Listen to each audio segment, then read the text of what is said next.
Alrighty, everyone, and thank you for joining us today. My name is D-Day. This is the Survive podcast. Today, we are joined by Damien, one of the wildcard developers, and as always, of course, Dark Dolphin, my co-host.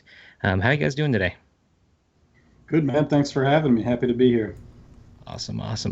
And Dolphin, how have you been this week? I've been doing great. Just doing the usual grinding. Aren't we all? Aren't we all? Yeah.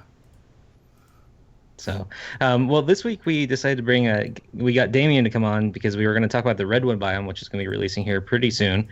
So we'll just dive right into it. So what exactly do you do at Wildcard, Damien? I'm the I'm the environment director over here at Studio Wildcard. So basically, all of the stuff in the world kind of falls under my responsibility. I started off as the lead level designer, but with Arc and the way things are with Arc, I actually am responsible for a little bit more. So we come up with the biomes, we design them out, what they're going to look like, what type of foliage and trees make up that that biome, how many habitats the biome's created or is created for that, you know what I'm saying? So we do a lot of different stuff here, man. That's a lot of fun, environment wise. So I don't do too much with like the balancing or anything like that. Just mostly like what looks good, right? What's beautiful, what do you want to find yourself immersed in? Yeah, I mean, like one of the cool things was when you guys first released the snow biome. It was just really intense and really cool to see. Are the three biomes that you guys have come out with so far, like which one of those three is your favorite? Well, for sure, my favorite is the newest one, the Redwoods. I'm really excited for everybody to get in there and check it out. I think all the art team guys just made it look absolutely beautiful. It's by far the most stunning looking environment that we've got on the island so far. So I'm really excited for everybody to come check that out, as well as all the unique gameplay that's associated with it. It's going to be super cool. Definitely.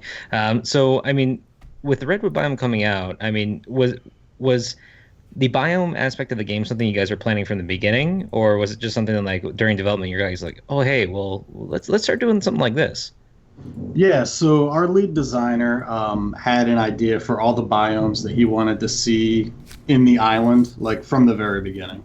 So, we always knew, like, sort of the rollout of these things. Exact dates, obviously, were flexible. We always kind of knew the plan from going from the beginning to the end.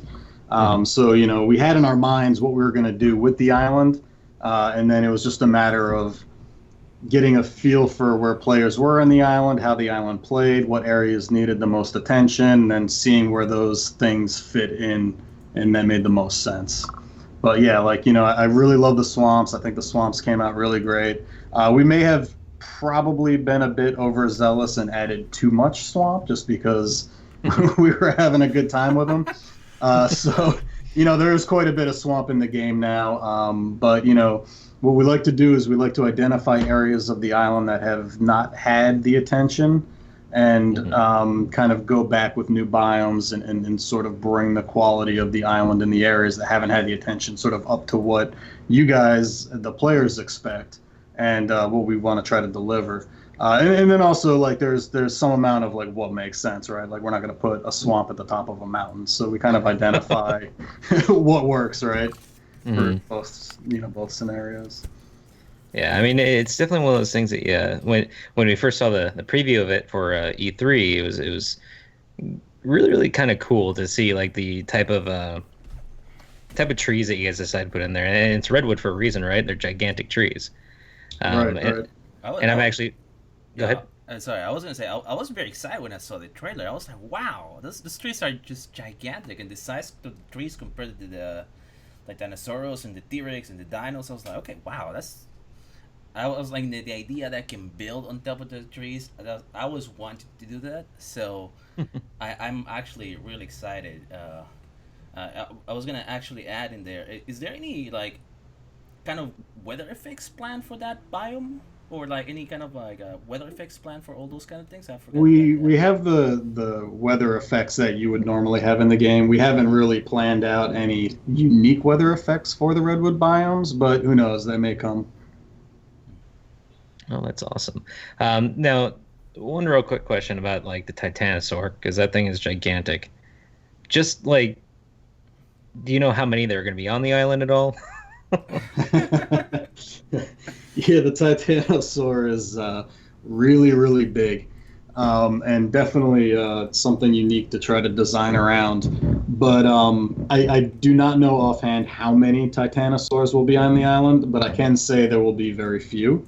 I do know that is the specific number. I don't know, but I know there will not be very many. Okay. Yeah, I mean, when I saw the trailer, I was like, okay, that's kind of cool. And then when it smashed the building, I was like, well, the new players are not going to have fun with that. I can also I can also tell you there's a very unique way to tame these. It's not your traditional method. Yeah, I remember hearing about that in one of the interviews where you had to like use like almost like a catapult or something like that, something like big to hit it in the head with like a rock or something like that. I don't think it's something that you can think by yourself, and so it's definitely gonna be like a group effort. I was gonna add in there. So would the Titanosaurus be able to knock out redwood trees? Because I heard you cannot harvest them, but will they? No, the Titanosaurs will not be able to knock down the redwood trees. You are right. The redwood trees are not harvestable. They're very persistent. So how? So they will not go away at all Yeah, ever. that's very interesting because I'm like usually in art you're like okay this is a tree it's in my way I can just knock it out with my T-Rex or Spino or Giga. So how's that gonna work when walking through the environment? Like if I'm having a pack of dinosaurs and I want to raid a base, how does the environment? How does that work? Will I be able? Will my dinos like? Will I be able to walk a Titanosaurus through that forest? Will I be have enough space for it? Like how's the environment gonna allow me on a PvP scenario to move through those forests? Is it? So we do work with metrics in the game always. The redwoods are very large, and when it comes to like design language, the redwood trees are so substantially larger than any of the other trees.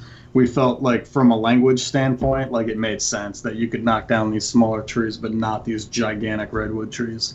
When we first spec'd out the redwoods, we brought them in at real world scale, which I think was something like 180 meters, and we ended up like I think more than doubling that in the end, Holy just to cow. give them Wow. that really substantial size, so there would be no confusion between what's harvestable and what's not. It's pretty clear that these trees are ridiculously big, and that's kind of our language as to why they are not able to be knocked down. When it comes to the metrics on can I walk a titanosaur through the redwood forest, the answer is yes, you can. Um, there are areas of the redwood forest that are more dense and less dense, and you may find that you can't get that guy through the more dense areas, but you can certainly walk him through the less dense areas. And the metrics we put together when we were deciding on how wide we wanted these trees spaced apart, that's some of what we took into consideration. That's really cool. One other thing that just actually popped in my head was with the redwoods being added to the game, are they going to be added to the dev kit? Do you know? I I believe they're already in there because Okay. one of the fun parts of my job is just going on YouTube and seeing people release stuff before we do. And I came across somebody's homemade redwood forest, and I was like, "Oh, okay. I guess the trees are in the kit now." Well, because I was thinking about it, I was like when we saw like the preview trailer for it, it almost looked like there's an Ewok in there, and like it brought me back to I was like people are actually gonna like try to create like indoor worlds from like the dev kit now. Yeah, I mean, I think the similarity is pretty obvious, and Yeah. some of where the inspiration came from clearly is there. Yeah. The little Ewok character that you saw was just somebody on the team having fun trying to see how they could design with our character system something that looked pretty similar to an Ewok. That's really cool. And I don't And know if that was intentional, and I don't want to say it was an Ewok, but it was Ewok-like for sure. I thought it was just like a little Easter egg kind of thing, just to like make a little like humor in there, and I enjoyed it. But having actually been to the redwood forest and everything, it's like when I saw that preview, it really like almost like brought me back. And it seems like there's a lot more ferns in that area. Is that true? Yeah, and that was, all by design. Hmm. When Battlefront went and made their Redwood Forest, they really set the bar. And Hmm. I mean, they just did such a phenomenal job over at DICE. We tried to learn as much as we could from what they did. and how best to fit that into a game like ours, because we're clearly creating two very different styles of game. So the art approach is very different, but we did take the similarities of the two and try to use what we could learn from what they had done. And we actually took a trip out to the Redwood Forests ourselves, and a lot of the assets that you see in there were created from some of the photos that we were able to capture while we were out there. Oh, that's incredible. Oh, that's amazing. Yeah, I mean, like I said when I was there, it's something like if no one has ever been there, like it's one of those places like you have to see it to like understand the type of like environment you're in. It really is. When I was out there and I was taking photographs, it's like you just look through the photographs and you don't get the feeling for how big these things are until you see a picture of a person standing next to it, and you're like, wow, like even the clovers there are the size of my fist, right? I mean, everything is just supersized. Yeah, it literally like you can like walk behind a tree and then you can fit like a whole group of people behind one. And Oh yeah, for they're sure. that big. So like, and the cool thing to think about is like people are gonna be like hiding in trees, grappling hooking on the trees, and like scouting out little bases on in the tree line and stuff like that. It's gonna be really dynamic, I feel, and it's gonna really add something special to the game. And also as far as like RP goes, people are gonna have a lot of fun RPing on that. Yeah, Hmm. I feel like it's definitely gonna cater to like a lot of like people. I'm very interested in how people are gonna be able to. I guess my main aspect is gonna be how people are gonna be able to PvP on those forests. Because if I can build a base on that tree, I'm not sure how I'm gonna attack that. Because I'm like, oh, it's a redwood forest. It's covered in giant trees, and it's gonna be exciting because I can see myself using grappling hooks and just snipe people out. And I'm I'm still very curious how that's gonna work out in the PvP aspect of it. And you know what? To some extent, so are we, because it's always really interesting to see like how the community takes what we give them and then kind of runs with it. So a lot of what we do is really just giving the players the opportunity to create their own sort of gameplay dynamics, and it's always really interesting to see how what we put out there is interpreted by everybody else, and kind of what direction they start to take that in. Yeah, especially when you get more and more people playing it, it just gets crazy. So one of the things I wanted to know was is this your favorite thing that you guys have been working on, or is there something else in the future that you're really excited about? I know you probably can't talk about anything like that, but just curious to see if this was like your favorite thing, or if there's something like people can be really excited for in the future. So I mean, yeah, for sure, this was one of my favorite things to work on, but I think like most things, there really isn't any favorite, because it's just like you really enjoy what you're doing. And sure, some things are less fun than other things. Like, for instance, I had way more fun working on the redwood biome than I did, say, like the snow biome. But it's not to say that when I started working on the snow biome, I wasn't having a good time. It's just the redwoods in general were a lot more fun to work on for me. I really enjoyed it. That being said, the stuff that I've enjoyed the most is yet to come, and I'm really excited for everybody to see what else we've been doing here at Studio Wildcard. But this isn't anything I can speak about now. I just think you guys are going to really dig it. That's awesome. Yeah, it feels like you guys have been trying to like be like pretty steady in releasing new content and giving the players something to be excited for. And that's one of the things that actually drew me to the game originally, was when I first started playing. It was like really, really early when you guys had just put it on the Steam, and the fact that you guys were like constantly doing iterations of new stuff into the game really drew me to it. And the fact that you guys are still constantly working on it is another thing that draws me to it. And I was kind of curious, well, like as far as that goes, like what got you into game development in the first place? For me, it was kind of a happy accident, really. I mean, I grew up playing video games, like just like the rest of us. But it wasn't anything that I ever thought I would be doing, like as a job anyway. Like never really even crossed my mind, to be honest. And when I was in high school, I was big into art. I was into drawing a lot, and I really wanted to get into doing like horror movie special effects. So that was kind of my thing, was like I wanted to go to school to be an effects artist and make like cool monster movies and stuff like that. So I ended up going to one of the schools that was offering that, and I didn't do a lot of research as to which one of those schools was the best one to go to for what I was trying to do, and I ended up picking the one that was in Fort Lauderdale because it was near the beach. Yeah. And it turned out that was not the school to go to for special effects. So I was like, oh, damn, dude. All right. So I got into doing advertising, which I knew I hated because I had already taken advertising classes and stuff. And having done that for like a semester, I decided to switch into this new program they had, which was computer animation. And at the time, I really hadn't messed with computers that much. But, once I got into that, I started learning 3D Studio Max. This was super long time ago, so we were learning like the SGIs.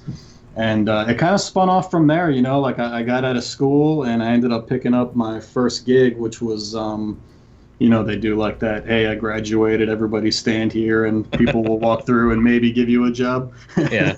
I was lucky enough to come across a small studio down in South Florida that was transitioning from language software to video games.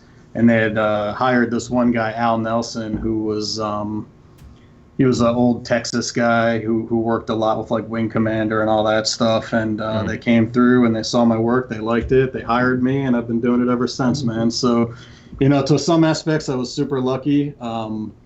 Part of it was wearing a suit. I think I was the only dude in a suit, and it just so happened the wealthy financial backer of the studio liked that I was in a suit. So, it's all history from there, man. Yeah.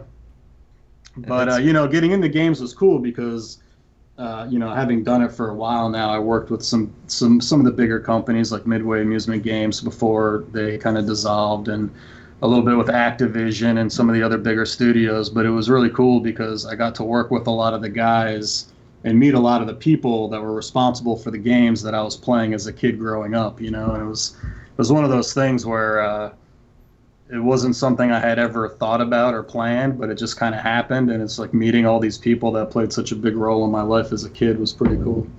Sure, you had a few geek out moments there. Oh yeah, like Ed Boon, big geek out moment. Like, oh man, yeah, so excited. George Gomez and a lot of the guys there, man, it was really cool. Yeah, it's like when I go to BlizzCon and I like see one of the developers that like one of the artists that just blow your mind. You're just like, oh man, it is so cool to meet you. Like I love your art, type of thing. But yeah, the way it seems like you got into it, it seems like I've heard that story quite a bit. But it's awesome that you got into it. I mean, obviously you love it if you've been doing it for this long. Yeah, to be honest, man, I'm not really qualified to do anything else at this point in my life. So I'm glad I found myself in a good spot because I don't know what else I could ever do. So as far as like the RedWood Biome goes, have you guys had any problems like with like people clipping into them, or are they just completely solid and you can't like walk into them, kind of like a mountain? Yeah, I mean, there's always back and forth with collision related things, especially on a tree that's that big.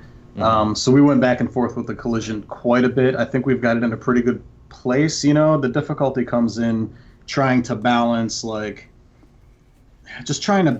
accuracy of the collision versus like the overall cost. And with a thing like the redwoods, you would think, oh, it's kind of just a cylinder, so that should be super easy. But the fact of the matter is, it's not. When you get down by the roots, you get a lot of that detail in there. And because the trees are so big, the little details where the roots start to come out actually start to make a really big difference. So, it's not the best, but it's not the worst. We think we've found a happy balance on that. Okay, that's awesome. Yeah, I had messed with the collision effects in Unreal, and it's quite the pain. Like, if you have an oblong shape or something, it's really difficult to get that to work properly. Yeah, we don't really use Unreal's collision all that often. Normally we'll generate collision out of a 3D software package, or we'll, that's mostly how we do it is through like the 3D software packages, and then kind of import it that way because you get a lot more control. A lot of times you can use one of the lower LODs for collision as well.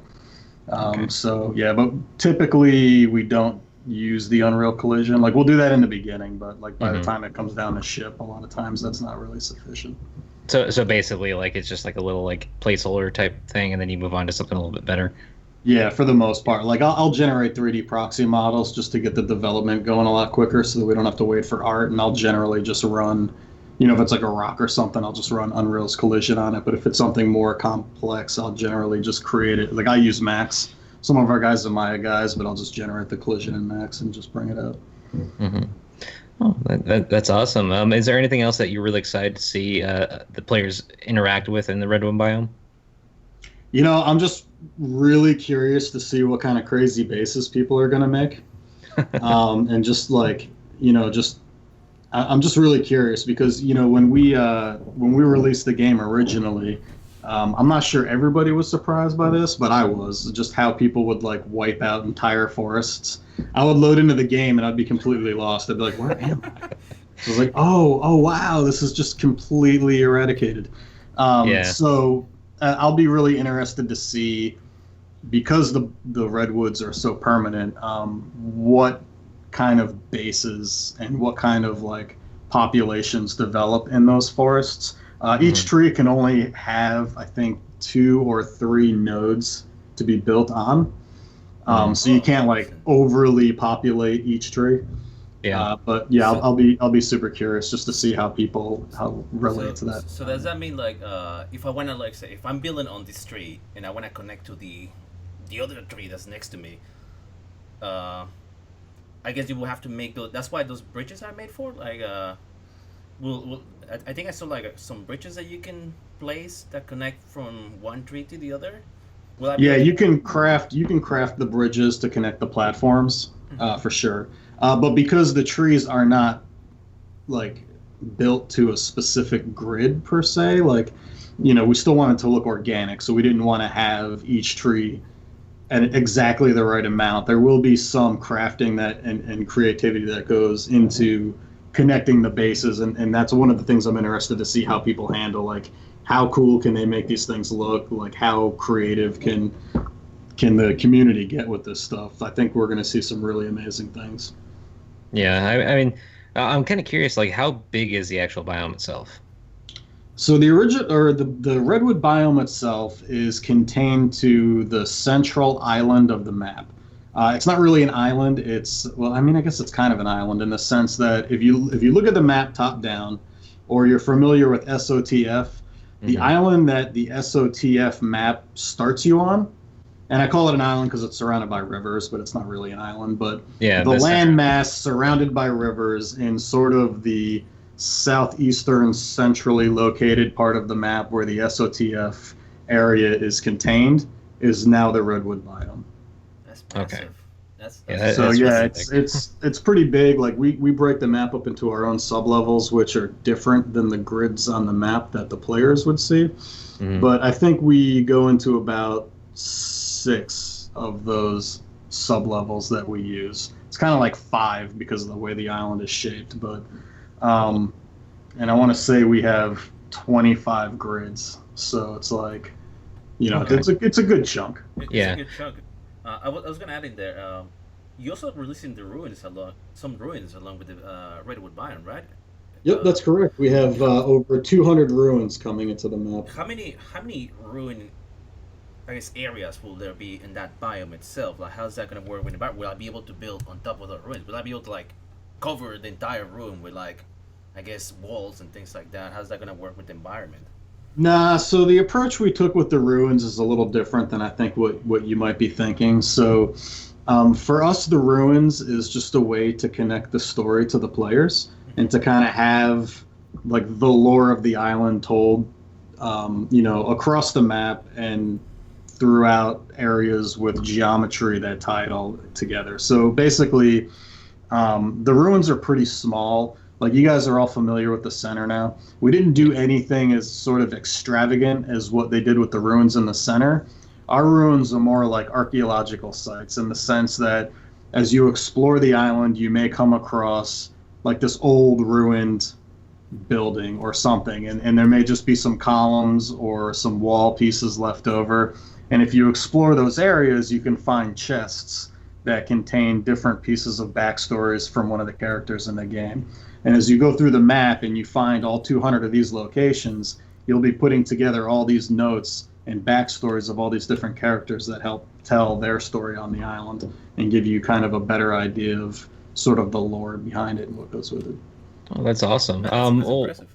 Yeah. So one thing I was kind of curious about are you planning on like if I don't know if you could talk about this. Are you guys adding like NPCs or like are you just gonna have those notes in there of people that lived on the island at one point kind of thing? No, there will not be any NPCs that are associated with these characters because these are characters that had lived on the Ark in the past. So all of their backstories throughout their life on the island is sort of presented through their journal entries and things that they kept track of. And they all have their own specialty, whether it's architecture or botany or, crafting and things like that. So I think it's going to be really cool, and I'm super interested to see how people kind of react to the stories and stuff that have been created. That is really, really cool. I'm really excited to see that. Do you know if are you guys adding any caves or anything like that onto the Redwood biome? Did you guys like with that mountain that's currently there, did you guys replace that or remove it completely to make room for the redwoods? No, I actually tried to keep the mountain pretty much intact. There wasn't a lot of major terrain work going on in that area, though there was some. But no, the mountain in general is still intact, and that's part of what I talked about earlier. For every biome that we create, we try to create like multiple habitats within that biome. So, for instance, like the redwood biome is made up of a few different habitats. So a habitat is basically a subzone of the bigger biome, right? So like you have your more forested, ferny, sort of wet, mossy redwoods. Then you have more of your drier pine needle and rocky redwoods. So we do it like that because some of the areas get pretty big, and we try to break it up. A good example is the swamp, right? So the swamp is the swamp, but that swamp biome is broken up into wetlands with grass. It's broken up into hardwood hammocks with the oaks, and then it's broken up into mangrove areas, and then it's broken up into the taller cypress wetlands as well. So those are like a few different habitats that make up the swamp biome as an example. Yeah, and I know that everyone's kind of curious. I don't know. Have you guys announced that? You guys announced that it's coming out today, right? What is coming out today? The redwood biome, or is it sometime this month? No, it will not be coming out today. It will be coming out very soon. I think maybe the original date was today, but it will be out. It will be out very soon. Okay, awesome. Yeah, I saw a post about it, and they were like, it kind of like sounded like it was today, but wasn't really sure. It may have the original announcement may have been today, but occasionally we end up, for the sake of polish and quality, we end up pushing it back a couple of days. But I do not believe it's today, but don't quote me on that because I'm not that guy. So I don't know. I really like that though. Because I really like, and a lot of people criticize that. It's like, oh, you guys told me it's gonna be today, and I'm like, well, isn't it better if they could just polish it more and like the longer something takes, I'm like, the end product comes out a lot better instead of just like an company just like let's just rush it. And, well, and the thing is too is I don't think we've ever substantially pushed a date back. It's always maybe like a week or something, right? Like we're never like, dangling the carrot on the stick kind of thing. Yeah. But I can tell you personally, like the biome is there, it's ready. I know that it is set to be released anytime now. So it very well could be today. I'm not prepared to say that's exactly the case or not, because to be honest, I don't know offhand. Okay. No, that is awesome. Dolphin, did you have any more questions for Damien? That's all I got. I'm actually really looking forward to it. Like I haven't had the chance. I've been doing so much SOTF, this month. Now that the season is ending, that gives me more time to play more survival evolved compared to SOTF. So that's like the one thing I've been really looking forward to. Like the redwood biome, the Titanosaurus. I'm like very excited for that. So it's gonna. You probably see myself looking for a lot of the explorer. I get the notes and the ruins. See how many I can find. Things like that. That's cool. My style too, man. I love exploring and kind of finding that kind of stuff. So it's there for people who dig it, and for people who aren't interested, they don't have to deal with it. Yeah, it's the immersion that's the awesome part. You guys are the next thing we're gonna see you guys at is most likely probably China Joy, right? We will have some presence at China Joy for sure. I think we're hosting one of our big tournaments there. Yeah, that's the Summer Cup for SOTF, which will be really sweet. Trying to get in on that, so yeah. Looking forward to that. Definitely. And so, real quick, I just want to say that's going to do it for this week's episode, guys. It's going to be a short one. We are going to be moving to every 2 weeks instead of weekly, just so we have more stuff to talk about each week, each time we do an episode.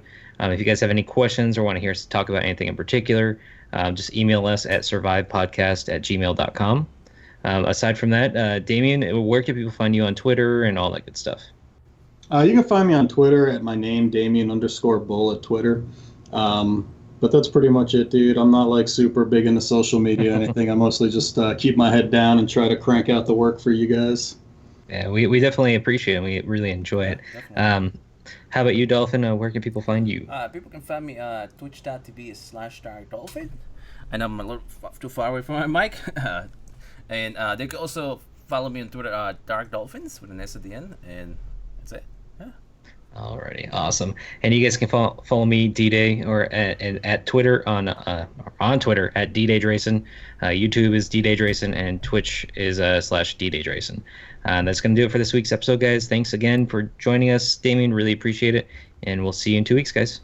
Glad to be here, man. Thanks for having me. Keep playing Ark, guys. Love you. All right, cool.